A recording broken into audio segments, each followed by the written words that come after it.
سنیک او انټیریبیز او سره کوم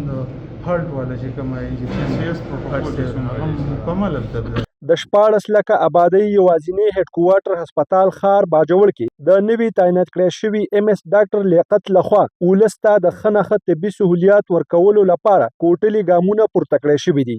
دغه لړ کې ډیپټي کمشنر باجوړ شاهد علي خان هم د هډ کوارټر هسپتال ښار دوره کړې او د ایمرجنسي یونټ ترڅنګ د هسپتال مختلف برخو کتنه کړې ده. ډیپټي کمشنر شاهد علي خان وایي چې د باجوړ ولس ته به د صحت په مد کې د ښه نه ښه سهولیات ورکولی شي. چې کوم زموږ بنیادي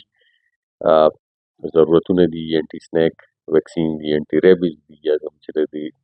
لایف سیوینګ ډرګز دي، د هغې ایم ایس ایف ته موږ په ریګولر بیسس باندې وایو. دوی په خپل لیول باندې هم الرټ دي چې دا اني ټایم اویلیبل چې یو مریض هم د دې شکایت ونه کوي. په دې کې موږ دا کلیر کټ انسټرکشن ورکړي دي که ستاسو سره فنډ نه وي راغلی ولا ډیلی ورکوئ، د هغې فنډینګ چې دی که هغه د سیکټریټ لیول وي که په ډسټرکټ لیول یې به موږ کوو، خو مریضانو ته په دې مد کې چې دی نو تکلیف نه دی پکار. ډیپټي کمشنر باجوړ شاهد علي خان دا هم ویلي دي چې د کومو ډاکټرانو او د دوايانو کمی دی هغه به ډیر زر تر زره پوره کړی شي. زمونږ میجر زمونږ ډیفیشنسیز دي هغه دي د ګاینیکالوجست چې دی نو هغه زمونږ نشته، نیورولوجست نشته، او نور زمونږ چې کوم سپیشلیست دي د هسپتال چې دی دا